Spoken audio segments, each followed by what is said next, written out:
건너편 베다니에서 일어난 일이더라. 아멘. 네, 오늘은 증인이라는 말씀의 제목으로 19절부터 해서 28절까지 그 뒤편까지도 살펴보도록 하겠습니다. 1장은 다음 주 돼야 1장이 끝나겠군요.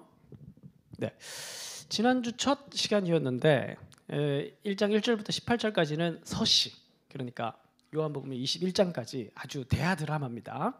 예수님을 중심으로 해서 쭉 진행되는 복음서 중에 네 권의 복음서 중에 마태, 마가, 누가 먼저 출간이 됐고, 그다음에 요한복음은 시간이 많이 지난 1세기 후반에 이미 출간이 됐고 예수님에 대한 이야기를 다 알고 있는 사람들에게 새로운 관점에서 기존에 없었던 자료를 추가해서 다시 재구성해서 복음서를 완성한 책이 요한복음입니다. 그래서 21장까지 굉장히 긴 스토리입니다. 한 장마다 절들이 굉장히 많습니다. 요한복음이. 그래서 여러분들이 지난주에 나눠드린 것이 그 필사적으로 필사하고 계시죠? 예, 그거 잠깐 하면 되는 거. 오늘 아무도 안 들고 오셨네요. 네, 아 들고 오셨어요? 예, 안 하시면 다음번에 안 사줍니다. 그래서 이렇게 설교를 또 듣고 기도하고 집에 가서 한번 써보시면 느낌이 좀 다르실 거예요. 원래 말씀이라는 게 곱씹고 또 이렇게 해야지 또 생명의 즙이 나오고 그러니까 비유가 적절하죠. 그래서 1절부터 18절까지는 장차 21장까지 진행하게 될 전체 스토리에 대한 얼개를 서시의 형태로 제공하는 이야기다. 그렇게 말씀을 드렸습니다. 그래서 1장 1절부터 18절까지는 주로 예수님에 대한 이야기들을 중심으로 예수님 어떤 분이시냐 이렇게 진행이 됐고, 오늘 19절부터는 이제 본론이 시작되는 겁니다. 그러면 흐름은 어떤 흐름이냐면 1장 1절부터 18절까지는 예수님은 누구냐 말씀이다. 그 말씀이 우리 가운데 거하시게 되었다. 그분은 하나님 품속에 계셨고 독생하신, 그런데 제가 지난번에 독존이라는 말로 표현을 했습니다. 굉장히 특별히 사랑하는 관계, 그분이 우리에게 나타나신 바 되었고 우리는 하나님을 보지 못하지만 예수님을 보면서 하나님을 볼 수 있다. 이제 그렇게 지난주에 1장 1절부터 18절까지에 대한 예수님의 기독론, 그걸 살펴봤습니다. 이제 19절부터는 예수님이 누구냐, 그러면 그 다음에 따라 나온, 여러분 예수님이 누구냐를 알면 그 다음에는 뭐가 새로우실까요? 내가 예수님을 믿고 예수님이 어떤 분이신지 알게 됐어요. 그러면 그 다음에 정체성, 예수님의 정체성은 알게 됐어요. 그러면 그 다음에 우리에게 따라오는 이어지는 다른 정체성에 대한 의문이 들죠. 그게 뭡니까? 나는 누구인가에 대한 질문으로 이어지는 겁니다. 그게 오늘 19절부터 이어지는 세례 요한을 중심으로 한 나는 누구인가에 대한 질문의 답이라고 볼 수가 있겠습니다. 19절. 유대인들이 예루살렘에서 제사장들과 레위인들을 요한에게 보내요. 내가 누구냐? 왜 하필이면 예루살렘에서 제사장들과 레위인들이 갔을까? 마태복음, 마가복음, 누가복음에서는 주로 바리새인들과 서기관들이 주로 등장합니다. 그리고 예수님과 유대인과의 갈등은 주로 율법을 중심으로 전개가 됩니다. 그런데 요한복음에서는 여기 앞에 보시면 제가 지난주에 설명을 안 드렸는데 독생하시니 14절 말씀이 육신이 되어 우리 가운데 거하심에라는 표현이 있죠. 요게 성전과 관련된 표현입니다. 그러니까 예수님이 오늘 우리 가운데 거하신 사건은 어떤 사건이냐 하면 성전 사건으로 묘사를 하고 있어요. 1장 14절에.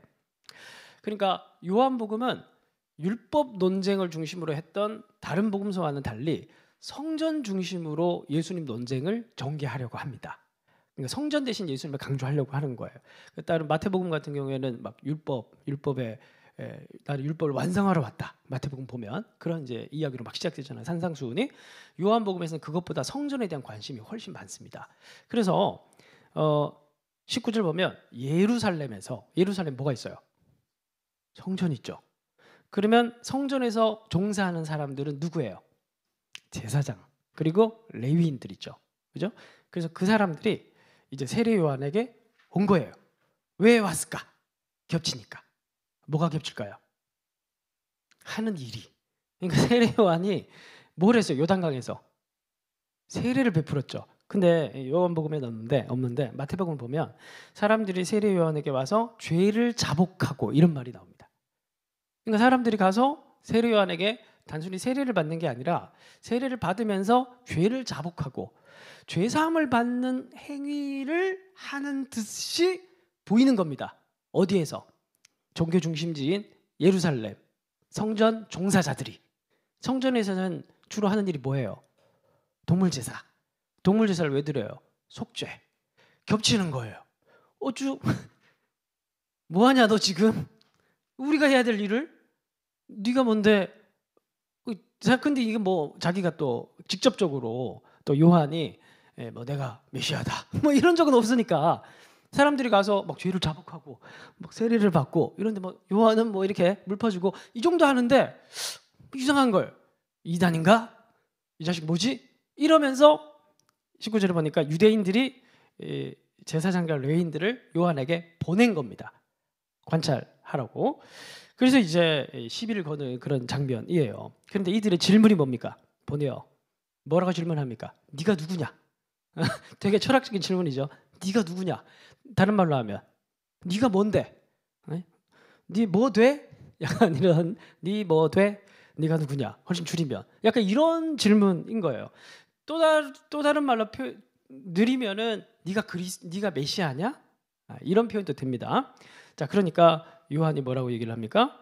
요한의 증언이 이러하니라. 20절.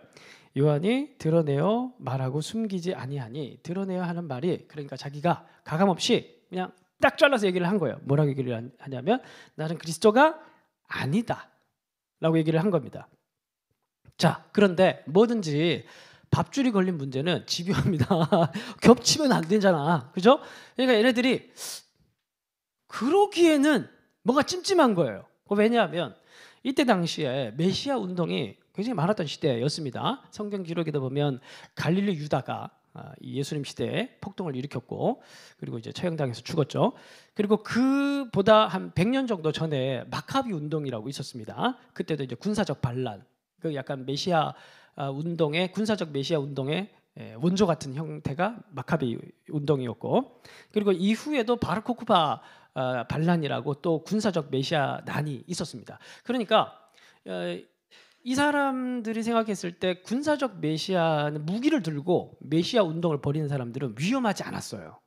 왜냐하면 로마가 처리할 거기 때문에 어차피 다 사라질 거기 때문에 그렇게 해왔고 그래서 제사장들은 크게 개의치 않았습니다. 자신들의 종교의 문제가 아니었기 때문에 메시아 운동 같은 경우에 메시아는 신이 아니었거든요. 유대인들에게. 그래서 군사적 방식으로 운동을 벌였던 메시아들은 괜찮았는데 이 요한은 무기를 하나도 들지 않은 그러나 뭔가 행동은 메시아 운동 같은 이상한 일을 하고 있는 거예요. 그러니까 이 예루살렘 성전에서 종교 장사를 하고 있는 사람들이 또 그냥 갈 수 없는 겁니다. 그래서 질문이 집요한 거예요. 21절. 그냥 안 가고 또 묻대. 그러면 누구냐? 네가 엘리야냐? 이것도 같은 질문이에요. 이르되 난 아니라. 또 묻대. 내가 그 선지자냐? 대답하되 아니라. 근데 이 질문이 다 똑같은 질문입니다. 왜냐하면 엘리야는 물론 이제 말라기에 나오는 엘리야긴 한데 이 엘리야는 메시아 운동의 표징 같은 것이었어요. 당시 유대인들에게 구약 성경을 해석을 할 때 말라기에 보면은 엘리야가 나오고 뭐 외양간 춤추고 막 이런 얘기 나오잖아요. 외양간이 춤추는 게 아니라 외양간에 소가 나 춤추고 막 이런 얘기 나오잖아요. 이게 메시아 운동의 전조 같은 것이었습니다. 그래서 엘리야는 메시아 운동과 다 연결이 됩니다. 그리고 여기 보면 그 선지자라고 얘기를 하죠. 그냥 선지자가 아니라 그 선지자. 이건 신명기 18장 18절이에요. 신명기 18장 18절을 보면 내가 그들의 형제 중에서 모세에게 하나님께서 하신 말씀입니다. 너와 같은 선지자 하나를 일으키고 이런 말이 있습니다. 모세에게. 모세 같은 선지자가 하나 더 일어난다는 걸 하나님께서 예고를 했어요. 그 선지자냐고 묻는 겁니다. 그래 똑같은 질문인 거예요. 앞에 너 뭐 돼? 나 그리스도가 아니다 라고 얘기를 하니까 이걸로 안 가고 그럼 네가 엘리야냐? 아니면 네가 그 신명기 18장의 선지자냐? 네가 스스로가 메시아라고 생각하지 않고는 특별한 인물이라고 생각하지 않고는 이 일을 절대 할 수가 없다. 네가 누군지 우리에게 말해서 돌아가서 보고할 수 있도록 해라.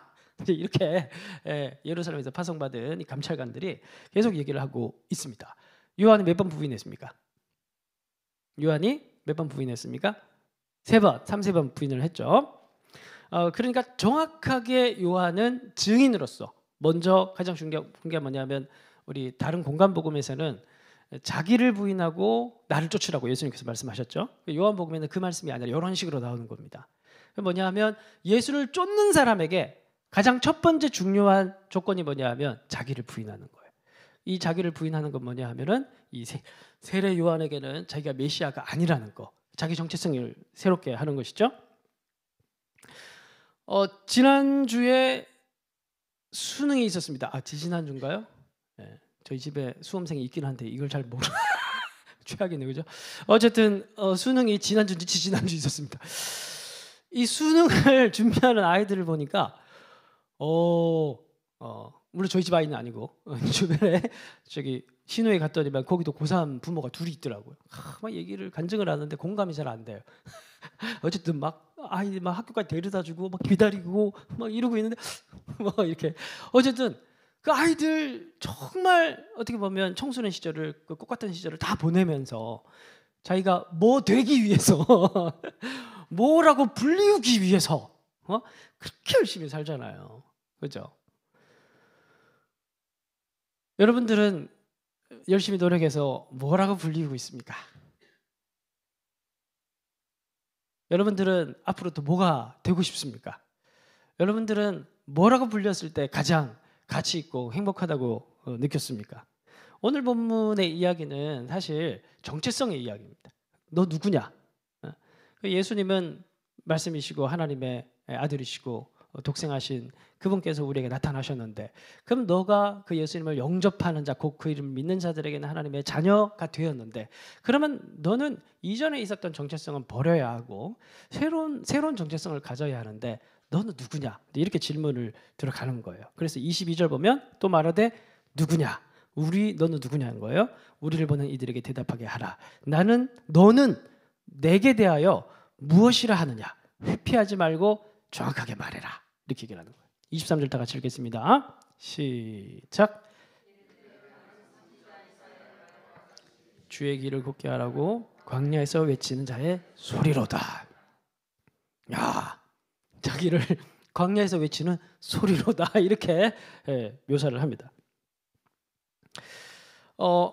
제가 한번 뭐라고 불리우는지 저를 스스로 한번 뭐랄까 이게 어디에 뭐 프로필 보내야 될 때가 있잖아요, 그죠? 그러려 그러면 일단은 긴 게 좋잖아요, 그죠? 뭔가 쓸 게 많으면 저도 이제 가끔 이제 프로필 보낼 때가 있는데 그럴 때 이제 나는 스스로 나를 누구라고 하는가 그런 게 좀 드러나지 않습니까? 교회 오면은 이제 목사로 불리우고 온라인에서는 이제 7만 넘어가면 유튜버 정도로 불러도 되잖아요, 그죠? 10,000명 밑으로는 막 아직까지는 좀 이제 그렇고 그래서 뭐 온라인에 나 비웃은 것 같은데 가는 마당이라고 지금 막 비웃고 담임 목사 막 비웃고 그러는 그 이제 온라인상에서는 이제 유튜버라고 얘기를 해야 되고 책도 한 5권 썼으니까 작가라고 얘기를 해야 되고 오늘은 이제 방송국에서 또 찍고 왔습니다. 3회 찍고 왔으니까 이제 방송인이라고 해도 되고 내년 한 해는 쭉 아마 해야 될 것 같거든요. 오늘 해보니까 그러니까 불리우는 게 많아요. 어떻게 보면. 근데 저는 정말 솔직히 말해서 저는 정말 제가 지금 방금 열거를 했던 뭐 목사, 작가, 유튜버, 방송인 뭐 이런저런 여러 가지 뭐 따라 붙을 수 있는 수식어 중에 제가 불리우고 싶었던 것은 한 가지밖에 없습니다. 스스로 노력해서 이게 되고 싶어서 이걸 얻기 위해서 노력을 한 건 한 가지밖에 없습니다. 뭘까요? 목사 외에는 저는 지금도 이제 예를 들어서 누군가 저에게 한 가지만 남겨 다 버려라. 그러면 저는 목사만 남기고 1초도 고민 안 하고 다 버릴 수 있습니다. 왜 그럴까요? 나머지는 제가 되고 싶어서 된 건 아니었기 때문입니다. 뭐 유튜브 같은 경우에도 지난주에 보니까 86만 명 어떤 모델이 채널이 86만 명인데 해킹당해서 그 다음날 날라갔더라고. 채널이 삭제됐더라고. 언제든지 삭제될 수 있는 거예요, 사실. 그럼 나는 아무것도 아닌 게 되는 겁니까? 뭐 예를 들면. 사실 여러분들 누굽니까? 이런 걸 지금 생각을 해보시라고. 우리의 존재라는 것은 물론 가정에서는 뭐 부모일 수도 있고, 뭐 교회 오면 뭐 집사, 뭐 이렇게 우리 교회는 뭐 직분이 거의 없으니까 뭐 아무개 이렇게 불릴 수도 있고, 우리가 또 세상에서 우리가 가지고 있는 어떤 노력해서 얻게 된, 그리고 그렇게 불려지고 싶어서 많이 노력을 해서 얻게 된 명칭, 호칭들 귀하죠, 귀합니다. 근데 저는 사실 목사를 그러면 버리라고 하면 버릴 수 있는가? 버릴 수 있어요. 그래서 홈페이지에 들어오면, 저희 교회 홈페이지 들어오면 제 프로필 섬기는 이 보면 저밖에 없는데 저 이렇게 있고, 그리고 이제 설명에 보면 제일 첫 번째 설명이 이렇게 되어 있습니다. 목사라고 불리우기보다 성경을 가르치는 자로 불리우고 싶은, 뭐 이렇게 써 있습니다. 목사도 버릴 수 있습니다. 사실은 왜 그럴까요? 훨씬 더 궁극적이고 근본적인 다른 부르심이 있는 겁니다. 그건 뭐냐면 제가 목사를 한 이유도 성경을 가르치고 싶어서 하는 거예요. 그래서 사실 일주일에 2편의 설교를 준비하지만 참 힘들지만 뭐 그냥 이 정도 힘 안 들고 사는 사람 누가 있습니까? 라는 말로 늘 생각을 하면서 이 정도는 당연히 하는 거다 하면서 준비를 하는데 행복해요. 한편으로는 설교를 하는 게 굉장히 즐겁습니다. 행복하고 가치 있기 때문에, 부르심이기 때문에. 그런데 이 목사라고 불리우고 싶은 이유도 사실은 물론 성경을 그냥 강의식으로 할 수도 있어요. 그게 또 성경 가르치는 일이니까. 그런데 한 주간의 성도들이 살아갈 힘을 예배 속에서 얻고 이 말씀을 30분 열심히 준비하고 기도해서 함께 나누고, 이 자리는 제가 봤을 때는 너무너무 저 같은 사람이 올라와서는 안 되는 영광스러운 자리거든요. 자꾸 도망가네 얘가. 바로 얘가 너는 안 돼! 이러면서 막 도망가려고 그러잖아요. 너무너무 귀한 자리거든요. 그러니까 그렇기 때문에 이 자리는 저에게 너무 중요한 거예요. 그냥 목사로 중요한 게 아니라 저에게는 말씀을 전하는 자리이기 때문에 굉장히 중요한 겁니다. 그런데 그러면 성경을 전하는, 성경을 가르치는 자라는 그 호칭도 버릴 수 있냐? 버릴 수 있어요. 그걸 버리면 뭐가 남을까요? 계속 버리라는 거예요. 여러분 누구냐? 내가 누구냐? 너 뭐 돼? 너 누구냐? 지금 묻는 거예요. 그 예수님은 하나님의 아들이시고 그분은 우리 위해서 죽으신 분이고 우리는 그분을 영접했고 그분의 자녀가 됐는데, 예수님에 대한 고백은 오케이, 그럼 넌 누구냐? 다 버릴 수 있는데 여러 가지 많은 따라오는 호칭들, 프로필을 하면 쫙 내려가는 어떤 여러 가지 많은 나를 일컫는 어떤 이야기들 다 버릴 수 있는데 마지막 남게 될 건 목사. 그럼 이거 버릴 수 있어. 버리면 성경을 가르치는 자. 이거 버릴 수 있어. 그럼 버리면 그 다음 남는 게 뭘까요? 결국 성경을 가르친다는 건 그 속에 뭘 가르친다는 겁니까? 성경을 가르친다라는 건 예수를 증언하는 것이죠. 넌 누구냐? 라고 질문을 했을 때 뭐 목사건 뭐건 건축가건 음악가건 예술인이건 회사원이건 무엇을 하건 아니면 가정에서 또 그냥 아이를 양육하는 또 그런 자리에 있건 무엇을 하건 가장 근본적으로 우리가 다 버리고 마지막 원초적인 한 가지에 우리의 정체성을 남겨라고 한다면은 증인입니다. 어떻게 해서든지 나를 통해서 말씀으로 오신 예수님을 드러나게 하는 것. 그거 외에 가장 중요한 것이 없다라고 고백하는 것이 바로 영접한 자라고 오늘 이야기에서 얘기를 하고 있는 것이에요. 그래서 이 세례 요한의 나는 광야에서 외치는 자의 소리, 이거는 이 사람들은 당시에 잘 못 알아들었지만 이 말씀은 구약 성경 말씀입니다. 보시면 이사야 40장 한번 띄워주십시오. 이사야 40장 2, 3절을 보시면 너희는 좀 깁니다. 너희는 예루살렘의 마음에 닿도록 말하며 그것에게 외쳐라. 그 노역의 때가 끝났고 그 죄악이 사함을 받았느니라. 그의 모든 죄로 말미암아 여호와의 손에서 벌을 배나 받았느니라 할지니라 하시니라. 3절 다 같이 읽겠습니다. 시작. 외치는 자의 소리여 이르되 너희는 광야에서 여호와의 길을 예배하라. 사막에서 우리 하나님의 대로를 평탄하게 하라. 광야에서 외치는 자의 소리는 어디에서 따온 겁니까? 이사야 40장 3절의 말씀이에요. 그러니까 이건 인용한 겁니다. 자기 얘기가 아니라. 그러면 이사야 말씀 어떤 구조로 되어 있냐면 1장부터 39장까지가 7세기 이스라엘 백성들 이제 죄악이 가득했고 이제 멸망을 기다리고 있었던 이스라엘 백성들에게 너희는 심판당할 것이다. 포로로 사로잡혀 갈 것이라는 것을 외쳤던 게 1장부터 39장까지입니다. 그리고 요 40장부터 해서 66장까지 끝까지 이제 보세요. 노역의 때가 어때요? 끝났고, 그리고 그 다음에 뭐예요? 죄악이 어떻게 됐어요? 사함을 받은 거예요. 그러니까 39장까지 너희는 포로로 사로잡혀 간다 라는 얘기를 했고, 40장부터 완전히 단락이 전환이 되고요. 완전히 바뀌는 거죠. 후반전 2부로 바뀌는 겁니다. 2부가 시작돼서 66장까지 전부 다 포로 귀환과 회복과 소망에 대한 이야기를 해요. 그 첫 서론이 뭐냐 하면 끝났다. 너희들이 이제 포로로 사로잡혀 가서 충분히 징계를 받았다. 이제 끝났고 하나님께서 너희를 용서했고 이제 너희들은 소망을 가지고 약속의 땅으로 돌아올 것이다. 그 얘기의 서론을 세례 요한이 인용하고 있는 겁니다. 잘 보세요. 그러면 뭐라고 했어요? 그것에게 외치라. 그것은 이제 이스라엘. 노역의 때가 끝났고 그 죄악이 사함을 받았다라고 얘기를 시작했죠. 그러면 그 죄악은 어떤 식으로 어떤 방식으로 어떻게 사함을 받았나? 이사야서 안에서 40장 이후부터 66장까지 어떤 식으로 사함을 받았는지 어디에 나와요? 전에 우리 했잖아요. 여기서 통독. 물론 그거 기억하면 여기 있지. 모를 것 같아서 물어보는 거예요. 이사야 말씀에 40장에서 너의 죄악이 사함을 받았다라고 40장에 선포했죠. 서론이죠. 그러면 66장까지 쭉 이야기가 회복에 대한 이야기가 진행되는데 그 사함은 언제 어떻게 받았냐는 거예요.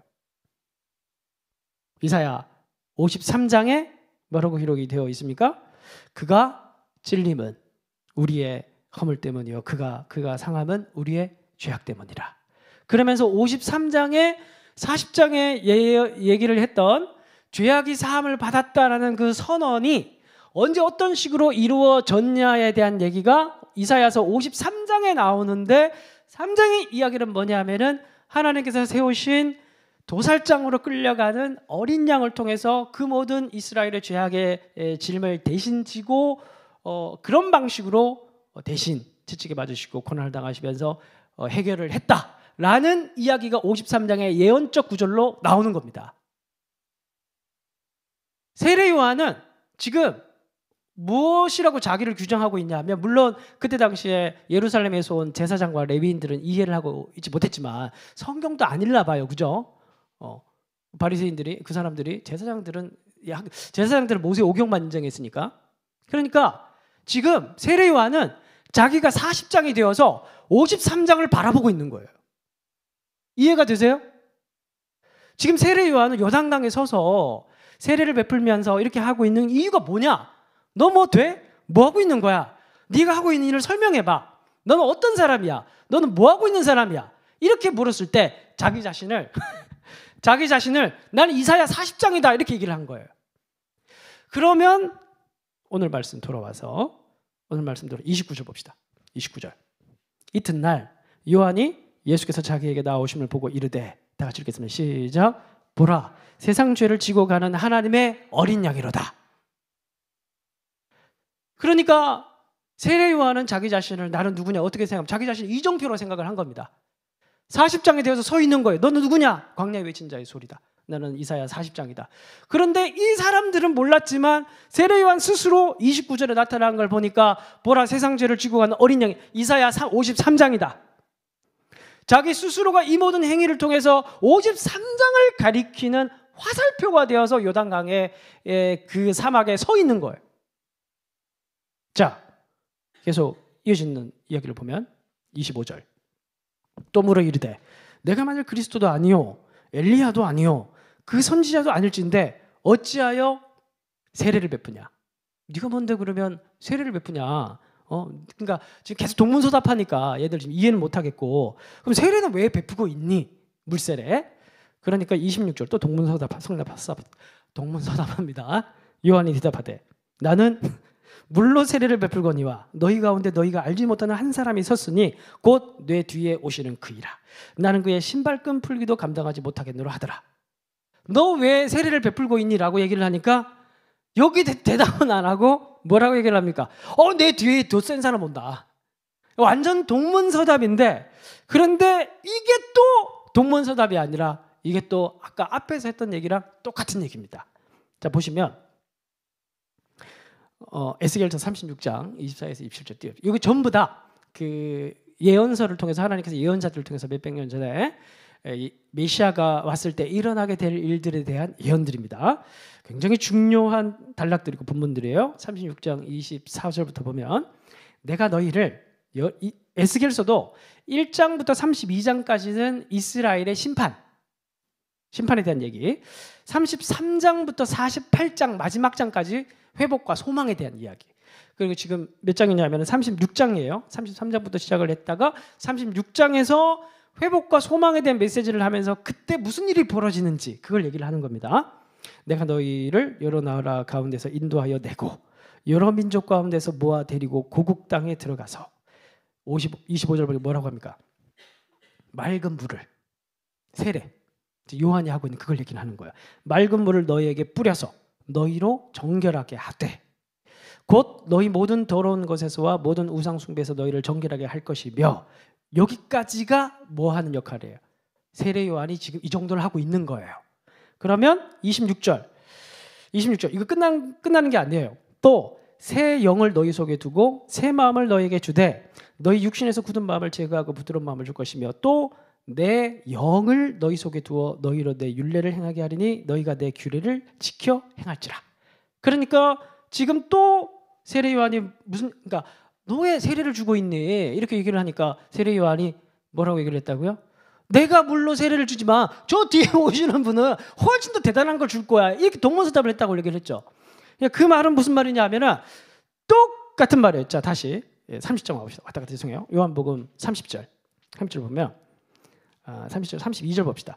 요한이 또 증언하여 이르되 내가 봄에, 요한이 본 거예요. 뭘 봤냐 하면 성령이 비둘기같이 하늘로부터 내려와서 그의 위에 머물렀더라. 예수님 위에. 나도 그를 알지 못하였으나 나를 보내어 물로 세례를 베풀라 하신 그이가 나에게 말씀하시되 성령이 내려서 누구 위에든지 머무는 것을 보거든 그가 곧 성령으로 세례를 베푸는 이인 줄 알라. 에스겔서 36장에서 예언했던 그 메시아인 줄 알라 하셨기에 34절 다 같이 읽겠습니다. 시작.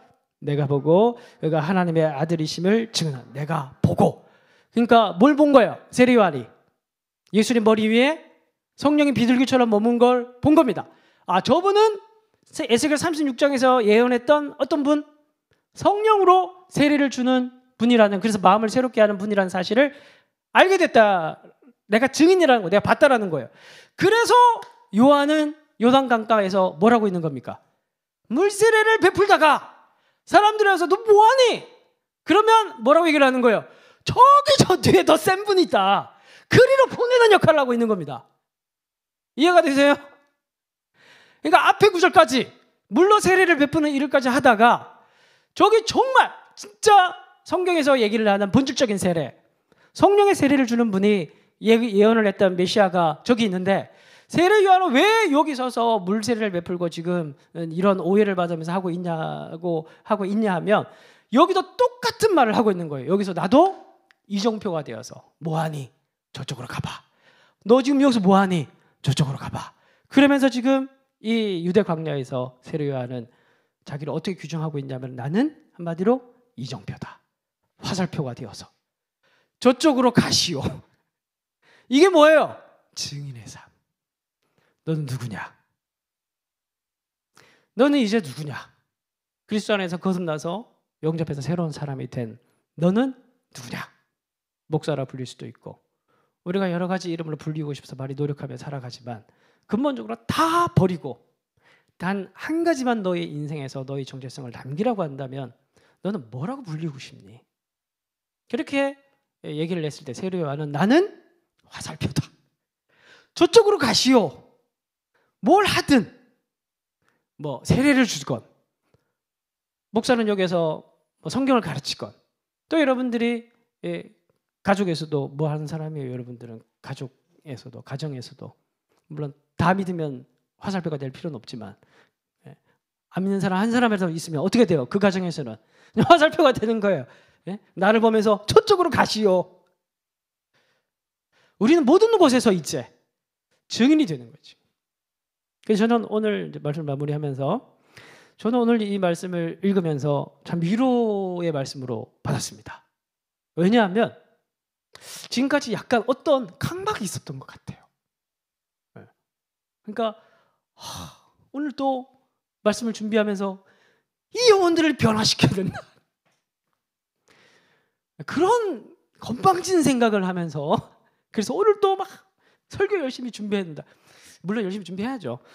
그런데 그러니까 여러분들이 가족들이나 주변에 가까운 사람들에게 복음을 전해야 될 사람이 있잖아요. 부담감이 있어 없어요? 물론 부담감이 다 있어야 되죠. 근데 잘 변화돼야 안 돼요. 막 죽이고 싶잖아요. 그죠? 어떻게 이렇게 강박할 수가 있을까?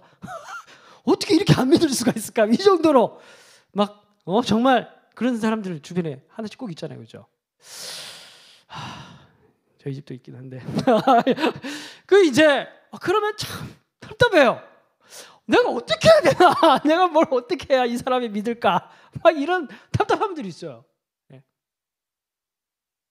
오늘 말씀을 읽으면서 참 위로가 됐습니다. 왜냐하면 내가 할 일은 변화시키는 게 아니더라고요. 보니까 변화시키는 건 누가 하는 거예요? 성령으로 세례를 부어주시는 예수님이 하는 거예요. 세례 요한이 자기가 그거 하는 사람이 아니라고 했잖아요. 그죠? 그걸로부터 출발을 하는 거예요. 사실은. 그럼 우린 뭐 하는 사람이냐? 저리로 가시오. 저리로 보내는 사람인 겁니다.